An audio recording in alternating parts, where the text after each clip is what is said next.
السلام عليكم ورحمة الله وبركاته. إن الحمد لله نحمده ونستعينه ونستغفره ونعوذ بالله من شرور أنفسنا ومن سيئات أعمالنا. من يهده الله فلا مضل له ومن يضلل فلا هادي له. ونشهد أن لا إله إلا الله وحده لا شريك له ونشهد أن محمدا عبده ورسوله صلوات الله وسلامه. قال رسول الله صلى الله عليه وسلم: بعثت أنا الساعة الأمين. أما بعد، فإن خير الحديث كتاب الله وخير الهدي هدي محمد صلى الله عليه وسلم وشر الأمور محدثاتها كل محدثة بدعة كل بدعة ضلالة كل ضلالة في النار. أعوذ بالله من الشيطان الرجيم. كذبت قبلهم قوم نوح وأصحاب الرس وثمود وعاد وفرعون وإخوان لوط وأصحاب الأيكة وقوم تبع كل كذب الرسل وحق وعيد. أفعجينا بالخلق الأول بل هم في نفس من خلق جديد. قال الله تبارك وتعالى في مقام آخر: ما كان محمد أبا أحد من رجالكم ولكن رسول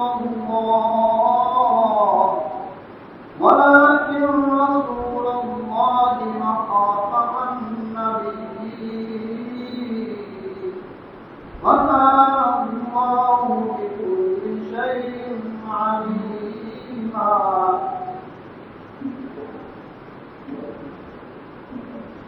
رنج بخش فیضان ہے فقط ذات اللہ. رنج بخش فیضان ہے فقط ذات اللہ. ناک سارا پیر کامل ہے محمد الرسول اللہ صلی اللہ علیہ وسلم. جتنا دیا اللہ نے مجھ کو اتنی میری اوقات نہیں. جتنا دیا اللہ نے مجھ کو اتنی میری اوقات نہیں. یہ سب تمہارا کرم ہے اللہ کے بات اب تک بنی ہوئی ہے. جنگل پہاڑ کہتے ہیں نادے اللہ اللہ. مشکل کو میری حل کرو مشکل کشا اللہ. لی واحد مطفی بھی حق الوبائل حاکمہ. اللہ رب المصطفیٰ اصحابہ والفاطمہ الوان. حمد و ثنا اللہ سبحانہ و تعالیٰ کی ذات بابرکات کے لیے جس کے ذات صفات حقوق میں کوئی بھی شریک نہیں. بے شمار صلاۃ و سلام نبی کائنات محمد رسول اللہ صلی اللہ علیہ وسلم کی ذات بابرکات پر. اللہ کی رحمت اہل بیت و صحابہ کرام رضوان اللہ علیہم اجمعین، ائمہ محدثین اولیاء الرحمن رحمۃ اللہ علیہم. اللہ سبحانہ و تعالیٰ قرآن مجید فرقان حمید میں 22واں پارہ ہے سورۃ احزاب اور اس کے آیت نمبر 40 میں ارشاد فرمایا: ما کان محمد، کہ محمد صلی اللہ علیہ وآلہ وسلم نہیں ہے ابا احد من رجالکم، تم مردوں میں سے کسی ایک کے بھی والد نہیں. ولیکن رسول اللہ، لیکن وہ اللہ کے رسول ہے. وخاتم النبیین، اور انبیاء علیہ السلام کے سلسلے کو ختم کرنے والے. وکان اللہ بکل شیء علیما، اور اللہ سبحانہ و تعالیٰ ہر چیز کو ذرے ذرے کو جاننے والا. ختم نبوت کے ڈاکو، یہ ہمارا آج کا موضوع ہے. ختم نبوت کا اختتام. قرآن مجید فرقان حمید کی جو آیت مبارکہ میں نے تلاوت کی، اس میں واضح طور پر رب کائنات نے اپنے نبی محمد رسول اللہ صلی اللہ علیہ وسلم کی نرینہ اولاد سے کے بارے میں یہ واضح کر دیا کہ اللہ کے نبی صلی اللہ علیہ وسلم تم مردوں میں سے کسی ایک کے باپ نہیں. 4 بیٹے بھی رسول اللہ صلی اللہ علیہ وسلم کی. اللہ کے نبی محمد رسول اللہ صلی اللہ علیہ وسلم کے بیٹے بچپن میں ہی وفات پائے. اس کی ایک وجہ کیا تھی؟ اللہ سبحانہ تعالیٰ نے یہاں پر وضاحت کر دی کہ خاتم النبیین، اگر رسول اللہ صلی اللہ علیہ وسلم کے بیٹے دنیا میں ان کی اولاد چلتی تو شاید لوگ اللہ کے نبی صلی اللہ علیہ وسلم کی نبوت کے سلسلے کو جاری سمجھتے کہ باپ کے بعد بیٹا چونکہ وارث ہوتا ہے تو نبوت کی بھی وراثت آگے چل پڑی. اللہ سبحانہ و تعالیٰ نے اپنے نبی صلی اللہ علیہ وسلم کی نرینہ اولاد کو بچپن میں ہی اپنے پاس بلا لیا. اللہ کے نبی صلی اللہ علیہ وسلم تو مردوں میں سے کسی ایک کے باپ نے، کیونکہ خاتم النبیین نبوت کا اختتام ہوا. پھر فرما دیا کہ اللہ سبحانہ و تعالیٰ جانتا ہے اس بات کو، اس لیے اللہ سبحانہ و تعالیٰ نے نبوت کا سلسلہ ختم کر دیا. رسول اللہ صلی اللہ علیہ وسلم کی حیات طیبہ میں ایک شخص مسیلمہ کذاب نے نبوت کا جھوٹا دعویٰ کیا. رسول اللہ صلی اللہ علیہ وسلم نے اس کی تباہی و بربادی کی، اس کو خوشخبری دی. اور اللہ کے نبی محمد رسول اللہ صلی اللہ علیہ وسلم سے اللہ کی اس خوشخبری کو کیا ہوا کہ صحابہ رضوان اجمعین نے مسیلمہ کذاب اور صحابی واجب بن عمرو رضی اللہ عنہ جنہوں نے احد کی جنگ میں سیدنا حمزہ رضی اللہ عنہ کو شہید کیا تھا، جس اسلحے سے شہید کیا تھا اسی اسلحے سے، اسی نیزے سے، بچے سے اللہ پر راشی رضی اللہ عنہ نے مسلمہ کذاب کو ڈھونڈ کر وہاں سے لے جانا کیا. اللہ کے نبی محمد رسول اللہ صلی اللہ علیہ وسلم کے بعد اسود انسی اللہ تعالیٰ اس شخص نے نبوت کا جھوٹا دعویٰ کیا. ایک عورت کو بھی شوق ہوا، سجاہ نام کی عورت تھی، اس نے بھی نبوت کا دعویٰ کیا. بہرحال نبی صلی اللہ علیہ وسلم نے فرمایا 30 جھوٹے دجال کذاب آئیں گے. تو ان کذابوں دجالوں کی ایک تاریخ ہے جس کا آغاز میں نے بتایا اور اس کا اہم جو ہے وہ آپ کے سامنے رکھتا ہوں. یہ مئی کا مہینہ بڑا اہم مہینہ ہے پاکستان کی تاریخ کے اندر. مئی کا ہی مہینہ تھا، سن 1857 عیسوی تھا، جس میں جنگ آزادی انگریز کے خلاف لڑی گئی. اور میرٹ کی چھاؤں میں سے مئی کے مہینے میں تقریباً مئی کے مہینے میں چلچلاتی دھوپ میں مسلمان فوجی جو تھے جو انگریز کی فوج میں بھرتی تھے، انہوں نے انگریز کے خلاف بغاوت کا علم بلند کیا اور اللہ کے فضل و کرم سے وہ وہاں سے روانہ ہوئے. 40 سارا دن انگریزی فوج سے لڑتے رہے. رات کو میرٹھ سے لے کر دلی تک کا سفر کیا اور صبح دلی میں پہنچ کر قلعے کے اوپر قبضہ کر کے اس وقت کے مغل آخری تاجدار ٹمٹماتے ہوئے تاجدار بہادر شاہ ظفر کو جا کر کمان دے دی کہ آپ اب جو کیا کریں، ہماری کمان کریں. اب مجاہد نے اپنا کام کر دکھایا ہے، اب لیڈر اپنا کام دکھایا. نتیجہ یہ نکلا، مختصر یہ پہلے کئی دفعہ یہ وضاحت کے ساتھ موضوع بیان کر چکا ہوں، اشارہ آج کرنا تھا.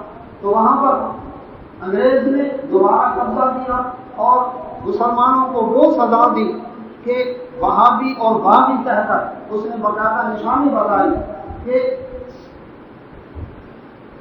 پانچے اس کے ٹکروں سے اوپر ہوں گے، داڑھی اس کی لمبی ہوگی، مسواک اس کا کان پر ہوگا، اللہ پر مونچھیں اس کی مڑی ہوگی. یہ ہے وہابی باغی جو انگریز کا دشمن ہے. اور اس کے بعد جو اس نے حشر کیا مسلمانوں کا اللہ پر توپوں کے دہانوں پر ان کو باندھ کر تیرے ان کی ہوا میں اڑائے گئے. دلی کے اندر پھانسی گھاٹ پر چوکوں کے اندر پھانسی گھاٹ قائم کر کے انگریز عورتیں، بچے اور مرد آ کر تماشا دیکھتے تھے. آج اتنوں کو مجاہدین کو پھانسی دی گئی، آج اتنوں کو پھانسی دی گئی، یہ تماشا دیکھتے ہیں. بہرحال مئی کے مہینے سے وہ جو سلسلہ چلا، اللہ اکبر، اللہ کے فضل و کرم سے 90 سال تک عوام کے اندر ایک جذبہ برقرار رہا جو پاکستان کے بنا اور اس کے بانی ہونے کا ایک بنیاد بنا۔ اس کے اوپر کیا ہوا؟ سن 1947 اللہ اکبر میں پاکستان معرض وجود میں آیا۔ اس عرصے میں انگریز نے جو کام کیا کہ 1857 کی جنگ آزادی میں اس نے یہ کام کیا کہ چونکہ یہ مسلمان جہاد پر ایمان رکھتا ہے، ایمان پر ہوا جہاد فی سبیل اللہ اس کا معنی ہے، لہذا جہاد کو ختم کرنے کے لیے وہ ایسے سفارت تیار کیے جائیں جو کیا کریں؟ اللہ پر مسلمانوں میں رہ کر، مسلمانوں کا روپ ڈھال کر، مسلمانوں کے اندر جہاد، ایمان، تقویٰ اس کے بارے میں کیا کریں؟ انگریز نے یہ راہ ہوا ہے۔ چنانچہ انگریز نے ایک طرف یونیورسٹی قائم کی، ایک طرف مدرسوں کی اجازت دی، مدرسوں میں مولوی تیار ہوا، یونیورسٹی میں مسٹر تیار ہوا۔ اب مسٹر کو دین کا پتہ نہیں اور مولوی کو دنیا کا پتہ نہیں، یعنی شروع میں ذہنیت یہ تھی۔ یہ تو اللہ نے کرم کیا کہ ان یونیورسٹی والوں میں سے کتنے ڈاکٹر، انجینئر، پروفیسر ایسے نکلے اللہ اکبر جنہوں نے آگے پھر اسلامی تحریکوں کی بنیادیں رکھی۔ اس کے اوپر کیا ہوا؟ انگریز نے ایک شخص کو کھڑا کیا جو گرداسپور ضلع کا رہنے والا قصبہ تھا، ایک چھوٹا سا قادیان، تو وہاں پر ایک شخص غلام احمد اس کو کھڑا کیا۔ یہ سیالکوٹ کی کچہری کے اندر منشی کا 15 روپے مہینہ اس کی تنخواہ تھی۔ وہاں پر انگریز نے اس شخص کو دیکھا کہ یہ بڑا تھوڑا سمجھدار اور جینس آدمی ہے، تو اس نے اس کو کھڑا کیا تاکہ لوگوں کو جہاد کے بارے میں کیا کرے؟ اللہ اکبر کہ جہاد بالکل ختم ہے، ایمان تقویٰ اس لحاظ سے تو صرف میں اپنی طرف سے بات نہیں کروں گا۔ مرزا غلام محمد قادیانی کی تحریریں آپ بھائیوں کے سامنے لایا ہوں کیونکہ موضوع بڑا اہم ہے اور اس میں حوالہ جات کے بغیر کام نہیں چلے گا۔ اس لیے کیا کیا اس نے؟ خود وہ اقرار کرتا ہے اس بات کا کہ میں ایک ایسے خاندان سے ہوں جو اس گورنمنٹ کا پکا خیر خواہ ہے، یعنی حکومت برطانیہ کا۔ میرا والد مرزا غلام مرتضیٰ گورنمنٹ کی نظر میں ایک وفادار اور خیر خواہ آدمی تھا، جس کو دربار گورنری میں کرسی ملتی تھی، جس کا ذکر مسٹر گریفن صاحب کی تاریخ رئیسان پنجاب میں موجود ہے۔ اور 1857 میں انہوں نے اپنی طاقت سے بڑھ کر سرکار انگریزی کو مدد دی۔ آپ حساب خود لگاتے ہیں چونکہ وقت مختصر ہے، اس لیے میں اور آپ کے سامنے سے اس انداز میں رکھتا ہوں۔ یعنی 50 سوار گھوڑے، 50 پیدل سوار، پیدل آدمی اور گھوڑے مہیا کر کے انگریز کو عین زمانہ غدر کے وقت، یعنی مجاہدین نے جو جہاد کیا اس کو اس نے کہا کہ غداری کی، انہوں نے بغاوت کی، تو کہتا ہے غدر کے وقت سرکار انگریزی کی امداد میں 50 گھوڑے دیے سوار و سوار۔ ان خدمات کی وجہ سے چٹھیاں سے خوشنودی حکام ان کو ملی، یعنی گورنمنٹ نے اس کو پروانہ دیا کہ واقعی انہوں نے ہماری بڑی خدمت کی ہے۔ تو مجھے افسوس ہے کہ بہت سے ان میں سے چٹھیاں گم ہو گئی ہیں، مگر 3 چٹھیاں جو مدت سے چھپ چکی ہیں ان کی نقلیں حاشیے میں درج کی گئی ہیں۔ پھر میرے والد صاحب کے وفات کے بعد میرا بڑا بھائی مرزا غلام قادر خدمات سرکاری میں مصروف رہا۔ جب تنگوں کے گزر پر مرشدوں کا سرکار انگریزی کے فوج سے مقابلہ ہوا تو وہ سرکار انگریزی کی طرف سے لڑائی میں شریک تھا۔ یہ مرزا غلام قادیانی کیا لگ جو کتابیں ہیں ان میں روحانی خزائن اس کی جلد نمبر 13 صفحہ 4، 5، 6 یہ مرزا غلام قادیانی کی خود لکھی ہوئی ہے، اس کے اندر یہ حوالہ موجود ہے کہ ہم نے انگریز کی خدمات 1857 سے شروع کی۔ اس کے بعد ایک دوسرا حوالہ کہتا ہے کہ میری عمر کا اکثر حصہ اس سلطنت انگریزی کی تائید اور حمایت میں گزرا۔ میں نے ممانعت جہاد اور انگریزی کتاب کے بارے میں اس قدر کتابیں لکھی، اشتہار شائع کیے کہ اگر وہ رسائل اور کتابیں اکٹھی کی جائیں تو 50 الماریاں بھر سکتی ہیں جو جہاد کی مخالفت میں انگریز کی حمایت میں تھی۔ میں نے ایسی کتابوں کو تمام ممالک عرب، مصر، شام، کابل، روم تک پہنچا دیا۔ میری ہمیشہ کوشش رہی ہے کہ مسلمان اس سلطنت کے سچے خیر خواہ ہو جائیں۔ کون سی سلطنت تھی؟ انگریز کی۔ اور مہدی خونی اور خونی مسیح کے بے اصل روایتیں اور جہاد کے جوش دلانے والے مسائل جو احمقوں کے دلوں کو خراب کرتے ہیں ان کے دلوں سے معروف ہو جائیں۔ یہ تیاق القلوب کتاب کا صفحہ 27-28 روحانی خزائن اس کی جلد 15 صفحہ 155 سے 56 مرزا غلام قادیانی نے خود لکھا اللہ پر کہ میں نے ممانعت جہاد میں انگریز کی حمایت کے اندر اللہ پر وہ جو خونی مہدی یعنی جو امام مہدی کا تصور احادیث کے اندر ہے، جو حقیقت بیان ہوئی ہے کہ وہ دجال کے خلاف جہاد کرے گا، اس مہدی کو اس نے اونی مہدی کہا، اور مسیح علیہ السلام جو دجال کے خلاف جہاد کریں گے ان کو اونی مسیح کہا۔ کہتے ہیں جو خون خرابے والے ہے نا، میں وہ نہیں ہوں، میں دوسرا مہدی اور دوسرا مسیح ہوں۔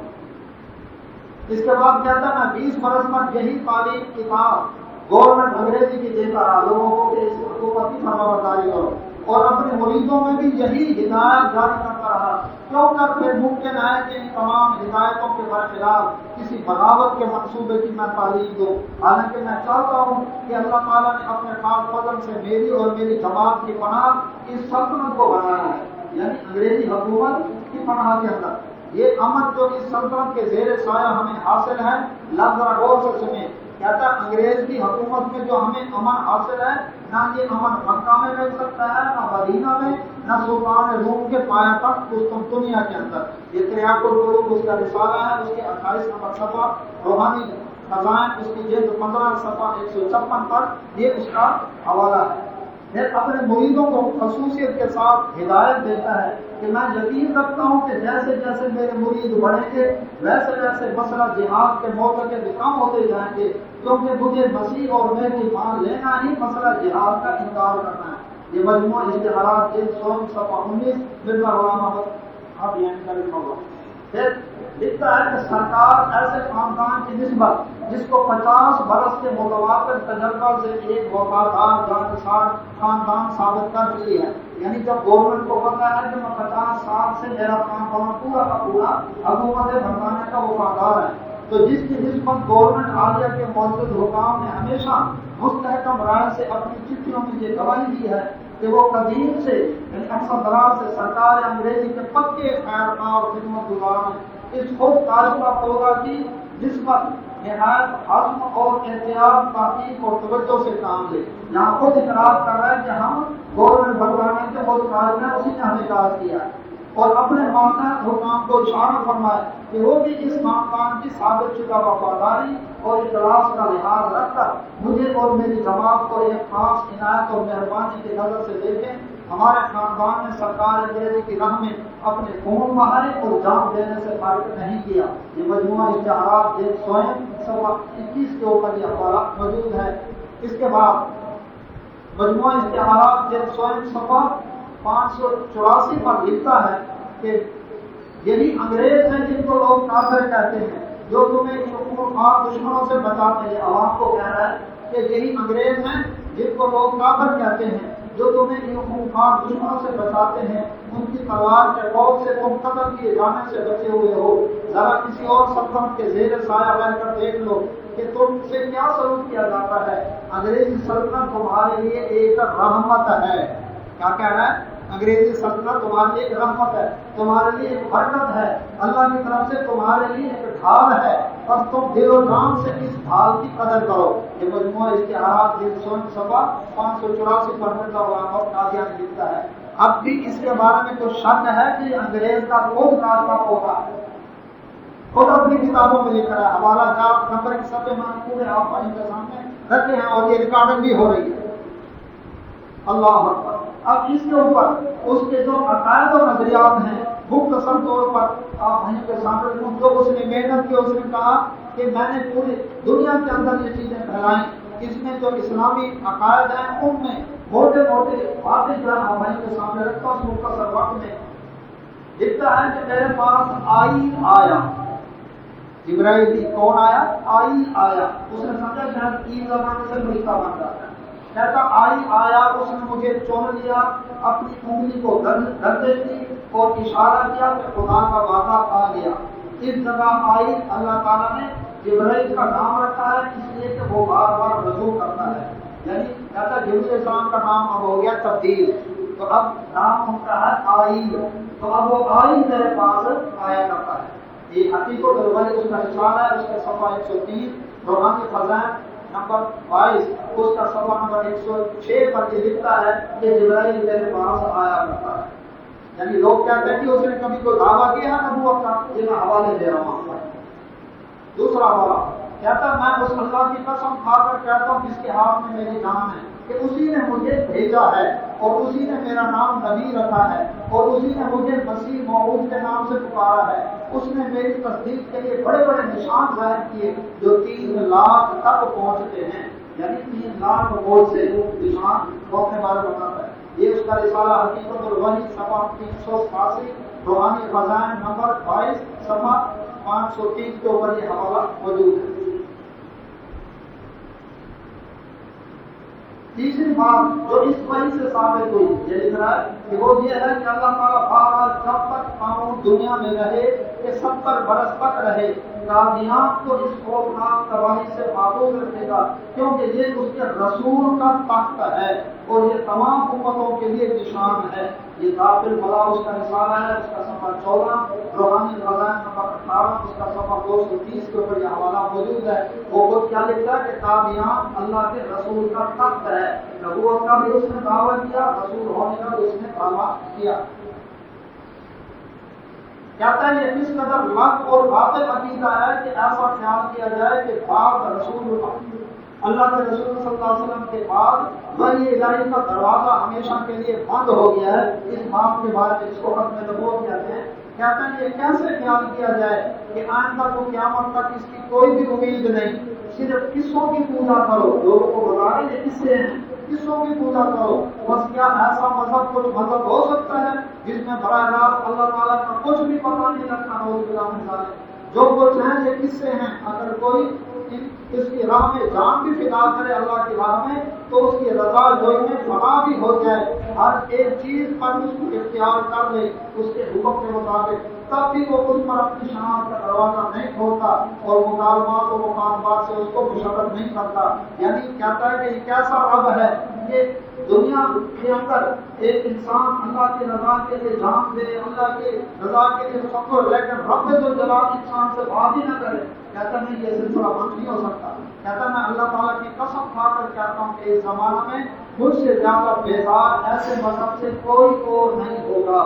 یعنی دین اسلام کے بعد یہ دین اسلام کا عقیدہ ہے نا کہ نبی صلی اللہ علیہ وسلم کے بعد نبوت کا دروازہ بند ہے, وحی کا دروازہ بند ہے. کہتا ہے قسم کھا کر کہتا ہے کہ مجھ سے زیادہ اس مذہب سے بیزار کوئی شخص نہیں. میں ایسے مذہب کا نام شیطانی مذہب رکھتا ہوں. اسلام کا نام کیا رکھا؟ شیطان. جو کہے کہ نبی صلی اللہ علیہ وسلم کے بعد نبوت کا دروازہ بند ہے, کہتے ہیں یہ شیطانی مذہب ہے, نام کے رحمانی. میں یقین رکھتا ہوں کہ ایسا مذہب جہنم کی طرف لے جاتا ہے, اندھا رکھتا ہے, اندھا ہی مانتا ہے, اندھا ہی قبر میں لے جاتا ہے. یہ زمینہ براہین احمدیہ اس کا 5واں حصہ صفحہ 184 روحانی خزائن کے اندر مریض کی صفحہ 354 پر مرزا غلام محمد قادیانی نے یہ بکواس کی ہے.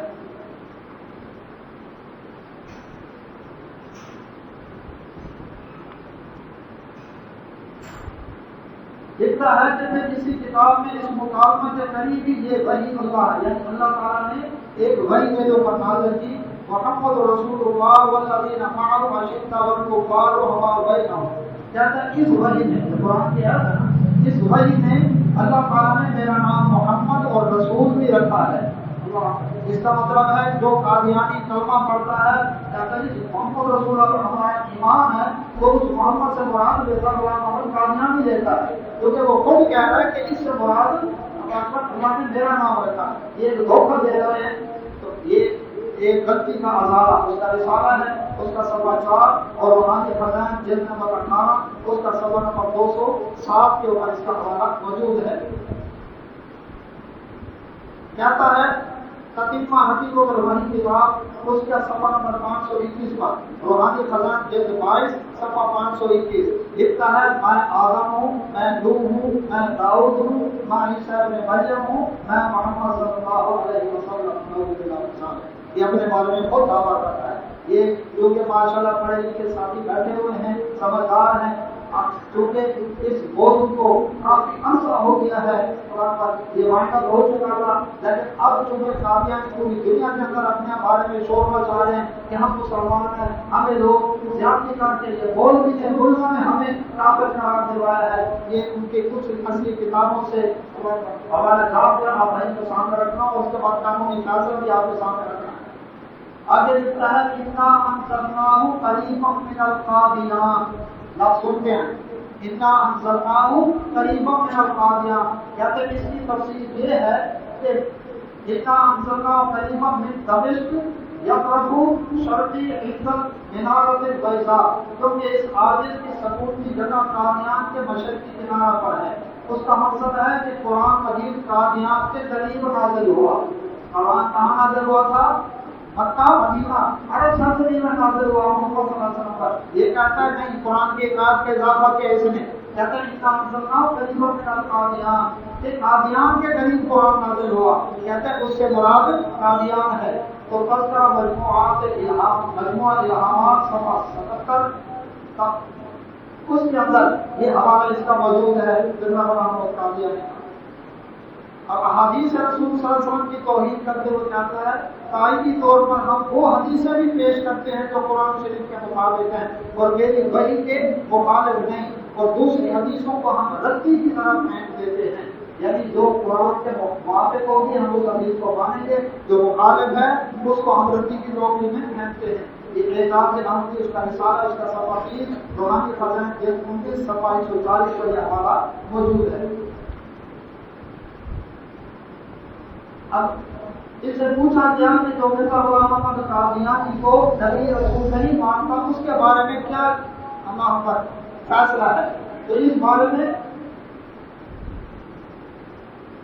لکھتا ہے کہ میری ان کتابوں کو ہر مسلمان محبت کی نظر سے دیکھتا ہے، اس کے معارف سے فائدہ اٹھاتا ہے، میری دعوت کی تصدیق کرتا ہے، اسے قبول کرتا ہے، مگر یہ اس کے لفظ ہیں نقل کفر نوازہ جو میں بھائی کے سامنے صرف اس کی گندی ذہنیت اور خواصت بیان کرنے کے لیے بیان کر رہا ہوں۔ کہتا ہے علامہ جو مسلمان ہیں وہ تو میری دعوت کو تسلیم کرتے ہیں مگر رنڈیوں کی اولاد نے میری تصدیق نہیں کی۔ اللہ اکبر۔ یہ آئینہ کمالات اسلام اس کا رسالہ ہے، کتاب ہے، اس کے صفحہ 547 548 پر یہ حوالہ موجود ہے۔ روحانی خزائن جلد نمبر 5 اس کے صفحہ 527 548 پر یہ حوالہ موجود ہے۔ خود لکھتا ہے کہ جو مجھے نہیں مانتا نعوذ باللہ وہ رنڈیوں کی اولاد ہے، بدکار اور کی اولاد ہے۔ یہ سارے مسلمانوں کے لیے اس نے یہ لفظ بتایا ہے۔ مرزا بشیر احمد اس کا بیٹا وہ کیا لکھتا ہے کہ ہر ایک ایسا شخص جو موسیٰ علیہ السلام کو تو مانتا ہے مگر عیسیٰ علیہ السلام کو نہیں مانتا، یہ عیسیٰ علیہ السلام کو مانتا ہے مگر محمد صلی اللہ علیہ وسلم کو نہیں مانتا، یا محمد صلی اللہ علیہ وسلم کو مانتا ہے مگر ہمارے مسیح موعود کو نہیں مانتا، وہ نہ صرف کافر بلکہ پکا کافر اور دائرہ اسلام سے خارج ہے۔ یہ کلمۃ الفصل صفحہ نمبر 110 مرزا بشیر احمد نے کا بیٹا اس نے تمام مسلمانوں کے بارے میں یہ فتویٰ دیا ہے۔ اللہ یہ وہ بھائی تسلی کے ساتھ یہ سوچیں کہ کس انداز کے ساتھ اس نے یہ باتیں کی ہیں اور مسلمانوں کے بارے میں عقیدہ و نظریہ رکھتا ہے، وجہ کیا ہے؟ اللہ یہ اتنا کچھ کیوں؟ آخری حوالہ اس کے اس میں سے پھر اس کے بعد فیصلہ جو ہے بھائیوں سے کروانا ہے۔ تشبیہ تو اس کی کتاب ہے، اس کا صفحہ 47، یہ حوالہ تو ہر بھائی یاد ہے۔ اس کا کتاب ہے تشبیہ، اس کا صفحہ نمبر کیا ہے؟ 47، صفحہ 47 پر روحانی خزائن جلد 29 صفحہ 50 پر بھی حوالہ موجود ہے۔ کہتا ہے مریم کی طرح عیسیٰ علیہ السلام کی روح میرے اندر پھونکی گئی، استعارہ کے رب نے مجھے حاملہ ٹھہرایا گیا، آخر کئی مہینے کے بعد جو 10 مہینے سے زیادہ نہیں بدریہ الہام کے جو سب سے آخر براہین ماہیہ کے صفحہ 4 حصہ 4 صفحہ 556 میں درج ہے، مجھے مریم سے عیسیٰ بنایا گیا، پھر اس طور سے میں ابن مریم ٹھہرا۔ یہ تشبیہ کا صفحہ 47، اس میں وہ لکھ رہا ہے کہ مجھے 10 مہینے کا عمل ہوا تھا اللہ پر، اور میں مریم سے عیسیٰ علیہ السلام بن گیا اللہ پر، اس لیے میں ابن مریم ہوں۔ مجھے یہ بتائیں ایک 12 مہینے کا کب بن تھی نبوت کی نشانی ہے؟ کبھی بات کو بھی حمل ہوا ہے کہ اس کے دماغ خراب ہونے کی نشانی ہے۔ کہ ایسے شخص کے بارے میں آپ کیا کریں گے جو خود کہتا ہے مجھے 10 مہینے کا حمل ہوا؟ صرف یہ ایک حوالہ یاد رکھ لیں، انشاءاللہ دنیا میں کام آئے گا۔ کشتی 2 صفحہ 47 کہتا ہے مجھے خود کہتا ہے مجھے 10 مہینے کا حمل ہوا تھا، مجھے حمل ہوا اور وہ 10 مہینے اس کی مدت تھی۔ اللہ باتوں کے اوپر کیا ہوا اللہ پر مسلمانوں نے ایکشن لیا، علماء کرام مختلف مکاتب فکر کے اکٹھے ہوئے، اللہ کے فضل و کرم سے انہوں نے اس کے اوپر اللہ کا تحریک ختم نبوت چلائی جو 1953 میں چلی۔ وہاں پر چونکہ وہ دور کے اندر اس تحریک کو ڈٹے کے طور پر دبایا گیا، لیکن اس کے بعد پھر اللہ کے فضل و کرم سے یہ تحریک چلی اور یہ تحریک ختم نبوت کا مسئلہ آخرکار قومی اسمبلی میں پہنچ گیا۔ قومی اسمبلی کی خصوصی کمیٹی نے قادیانی مسئلہ پر غور و فکر کے لیے 2 مہینے میں 28 اجلاس اور 96 نشستیں کی۔ فرائیڈے بیٹھ کر جو اراکین سے نشستیں تھی وہ الگ تھی، اجلاس جو اسمبلی کے ہوئے وہ کتنے تھے؟ 28 اجلاس ہوئے۔ یہ وہ کہتے ہیں کہ ہمیں ایسے بولنے کا موقع نہیں دیا گیا، اسمبلی نے ہمیں کام قرار دیا گیا، نہیں، اللہ پر 2 مہینے لگے ہیں، اسمبلی کی کارروائی ہوئی ہے، 28 اجلاس ہوئے ہیں، 96 نشستیں ہوئے ہیں۔ مسلمانوں کی طرف سے اراکین قومی اسمبلی کو ملت اسلامیہ کا موقف نامی کتاب پیش کی گئی، جبکہ قادیانیوں اور لاہوریوں نے، ان کے 2 گروپ ہیں، ایک قادیانی گروپ ایک لاہوری گروپ، تو دونوں گروپوں نے اپنے اپنے موقف میں لے کر اسمبلی کے اراکین میں تقسیم کیا۔ قومی اسمبلی میں مرزا ناصر وہاں کچھ 11 روز کے اندر 42 گھنٹے اس پر جرح کی گئی، یعنی قادیانی کو جو بناتا تھا مرزا ناصر کا اسمبلی کے اندر موجود تھا، 11 دن تک اس کے اوپر 42 گھنٹے جرح جو ہوئی، اور لاہوری شاہ کے امیر صدر الدین پر 7 گھنٹے جرح کی گئی۔ دوران جرح مرزا ناصر کے ہاتھ پاؤں پھول جاتے، پھول پڑان باتیں کرتا، گھبراہٹ میں بار بار پانی مانگتا اور کبھی لاجواب ہو کر بالکل چپ ہو جاتا۔ مجلس عمل کے ارکان سے بھٹو صاحب نے، اس وقت کے وزیر اعظم ذوالفقار علی بھٹو، ان سے کئی ملاقاتیں ہوئی، آخرکار ذوالفقار علی بھٹو نے رضامند ہو گئے اور انہوں نے دونوں کے موقف سن کر مجلس عمل کی مجوزہ قرارداد پر دستخط کیے۔ اس طرح 7 ستمبر 1974 کو 4:35 پر قادیانیوں کی دونوں شاخوں کو لاہوری اور قادیانی غیر مسلم قرار دے کر دائرہ اسلام سے خارج ہونے کا اعلان کر دیا۔ مسٹر بھٹو نے قائد اعوان کی حیثیت سے 27 منٹ تک وزارتی تقریر کی۔ اعلان ہوتے ہی پوری اسمبلی خوشی کے نعروں سے ڈھول اٹھی۔ ختم نبوت زندہ باد کے نعرے لگے اور یہ فیصلہ ہوا۔ اس کے بعد سن 1984 کے اندر اللہ پھر ایک اور آرڈیننس آیا۔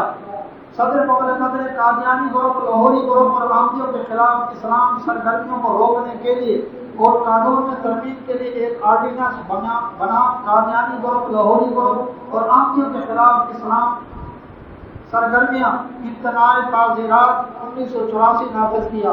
یہ اس آرڈیننس 26 اپریل 1984 کو نافذ کیا گیا۔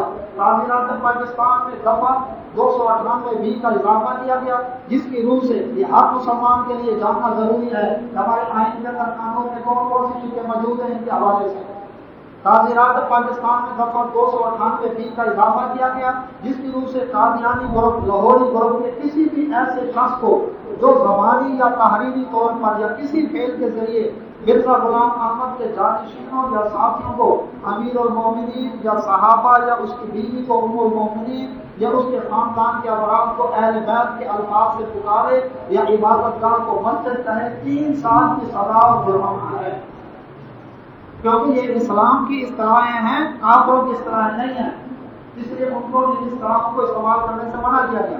اس دفعہ کی روح سے قادیانی گروپ، لاہوری گروپ یا احمدیوں کے ہر اس شخص کی بھی یہی سزا ہوگی جو اپنے ہم مذہب افراد کو عبادت کے لیے جمع کرنے یا بلانے کے لیے اس طرح آزان کہے یا اس طرح کی آزان دے جس طرح مسلمان دیتے ہیں، اس طرح کی آزان دینے پر بھی ان پر پابندی ہے، کیونکہ جب مسلمان ہی نہیں ان کا آزان سے کیا تعلق۔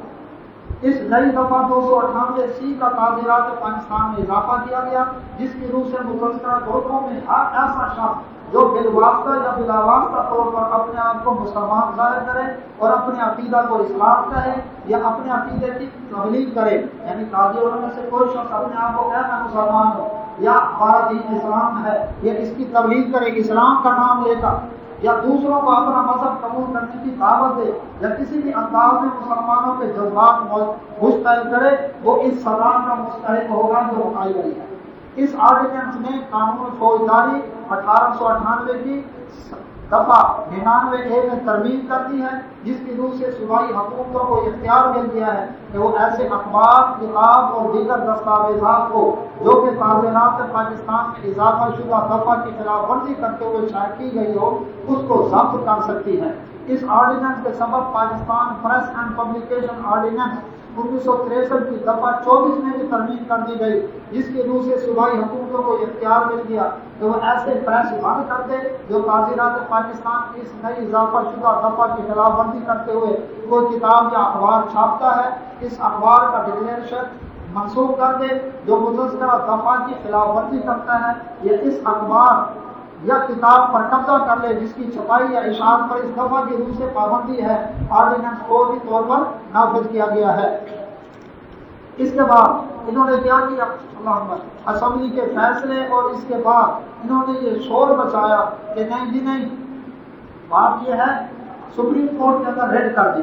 جب سپریم کورٹ میں انہوں نے ریڈ کی، وہاں پر یہ کاروائی چلی تو سپریم کورٹ کا تاریخ ساز فیصلہ بھی موجود ہے۔ 7 ستمبر 1974 کو پاکستان کے منتخب پارلیمنٹ نے جب علمی بحث کے بعد متفقہ طور پر قادیانیوں کو ان کے کفری عقائد کی بنیاد پر غیر مسلم قرار دیا، اسمبلی میں قادیانیوں کے سربراہ مرزا ناصر احمد کو مکمل صفائی کا موقع دیا گیا۔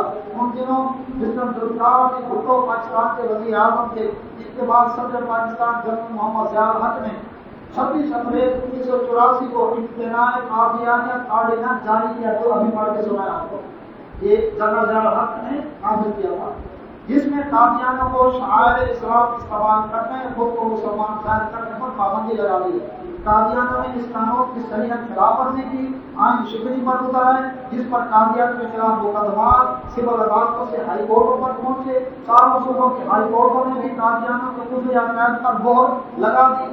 قادیانیوں نے ہائی کورٹوں میں فیصلوں کے خلاف سپریم کورٹ آف پاکستان میں اپیلیں دائر کی۔ جو ہائی کورٹوں میں ان کے خلاف فیصلے ہوتے گئے، قادیانی سپریم کورٹ سے رجوع کرتے گئے۔ 1992 تک ان اپیلوں کی تعداد 8 ہو گئی جو سپریم کورٹ میں پہنچ گئی۔ جولائی 1993 میں سپریم کورٹ کے چیف جسٹس محمد افضل ضیاء نے ان اپیلوں کی سماعت کے لیے 5 رکنی بینچ تشکیل کیا، جو جسٹس شفیع الرحمان، جسٹس عبدالقدیر چودھری، جسٹس محمد افضل لون، جسٹس ولی محمد خان، جسٹس سلیم اختر پر مشتمل تھا۔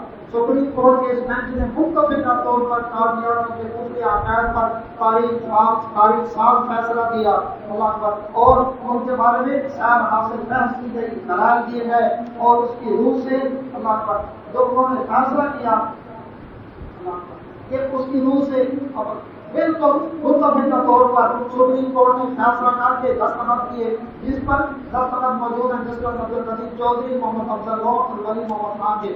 اس کا انگریزی متن کسی بھائی کو چاہیے تو میرے پاس موجود ہے موبائل کے اندر، وہ اس کی تصویر لے سکتا ہے، اردو متن بھی موجود ہے۔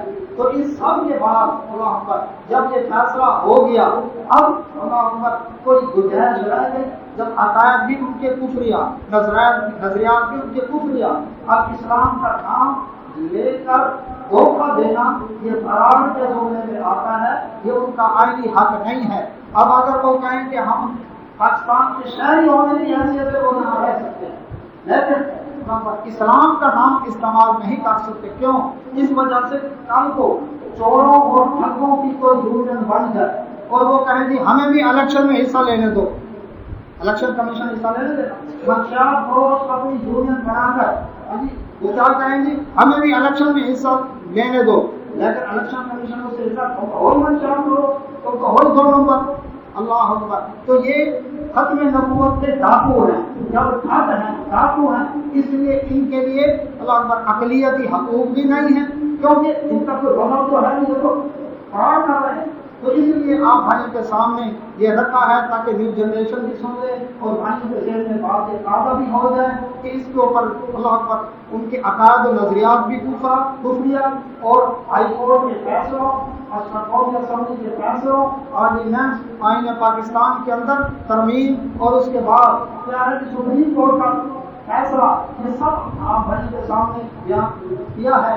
مقصد کیا تھا؟ مقصد یہ کہ پتہ چلے کہ واقعی حقیقت میں ختم نبوت کے کیا ہیں ڈاکو ہیں. اللہ سے دعا اللہ ہمیں ایسوں کے فتنوں سے محفوظ فرمائے. ایسے لوگوں کو سپورٹ کرنے کے لیے اب اس دور کے اندر جو نیا فتنہ آخری بار کہ نئے اسکالر پرویز مشرف کے دور کے اندر دکھایا گیا مسٹر غلام جاوید احمد رامدی، اس کی ایک علیحدہ سٹوری ہے. تو جاوید احمد رامدی کہتا ہے کہ یہ قادیانی مسلمان ہیں، ہمارے بھائی ہیں. اللہ اکبر. اللہ کے نبی صلی اللہ علیہ وسلم کے بعد کسی شخص کو کافر کہنے کا امت میں سے کسی کو حق نہیں ہے. یہ مکمل مسلمان بھائی سمجھتا ہے. یہ آدھا قادیانی اور آدھا اللہ اکبر پرویزی ہے، منکر حدیث ہے، کیونکہ اس کا عقیدہ نظریہ ہے. کیا پہلے یہ کہتا ہے کہ موسیقی جائز ہے، دوسرا کہتا ہے شراب قرآن میں کہیں حرام میں لکھی ہوئی. دیکھتے ہیں جو زنا کے دروازے ہیں نا وہ جو اسلام نے بند کیے تھے آج کل تو ان کو کھولتا جا رہا ہے. حوالہ جات کا ذمہ دار ہوں. کہتے ہیں شراب قرآن میں کہیں حرام میں لکھی ہوئی. اور اس کے بعد کیا ہے موسیقی جائز ہے، کرو میوزیکل پروگرام. تیسرے نمبر پر پردہ عورت کا ہے نہیں سر کے اوپر. اللہ اکبر. صرف سینہ ڈھانک رہے ہیں، سر ڈھانکا ہوگا، چہرہ ننگا ہو گیا. شراب پی ہوئی ہے، میوزیکل پروگرام ہے، عورت کا چہرہ ننگا ہے. اب رینیسانس اس کا انگلش رسالہ شائع ہوتا ہے، اس کے ادارے الموت کا رینیسانس، اس کا اگست 2005 کا شمارہ ہوگا. اگست سن 2005 کا شمارہ. اس میں کہتا ہے کہ ہم جنس پرستی فطری چیز ہے اور یہ جائز ہے. سارے کام ہو گئے آسان. اب کیا کہتا ہے؟ اللہ اکبر. کہتا ہے کہ قادیانی ہمارے مسلمان بھائی ہیں، کسی کو کافر کہنے کا حق نہیں. اللہ کے نبی صلی اللہ علیہ وسلم کو حق تھا، اور نبی صلی اللہ علیہ وسلم نے جن کو کافر کہا قرآن میں کہ یہودی کافر، عیسائی کافر، غلط کا بھرے سے تعلق کا بابا مسیح اور مریم، یہ سارے ذرا موجود ہیں. کہتا ہے وہ بھی اللہ اکبر کیا ہے کافر نہیں ہیں. کیوں؟ وہ بھی جنت میں جائیں گے، یہودی بھی عیسائی بھی. یہ اس کا عقیدہ ہے. یعنی جن کو رسول اللہ صلی اللہ علیہ وسلم نے کافر کہا ان کو بھی کافر ماننے کو تیار نہیں ہے. اس کا اپنا عقیدہ اور نظریہ ہی الگ ہے. کبھی انشاءاللہ اس موضوع پر بھی گفتگو کریں گے. اللہ سے دعا ہمیں ختم نبوت کے دھاگوں سے محفوظ رکھے اور ان کے بارے میں صحیح معنوں کے اندر اویئرنیس ہمارے دلوں کے اندر رکھے. ہمیں اس کی پہچان ہونی چاہیے کہ ٹھگ کون ہے، فراڈیا کون ہے. جب لوگ بہت بھی لینے جاتے ہیں تو پہچان کرتے ہیں. دین کے بارے میں بھی پہچان رکھو، اصلی نقلی کی پہچان رکھو. اللہ سے دعا اللہ فراڈی سے محفوظ فرمائے.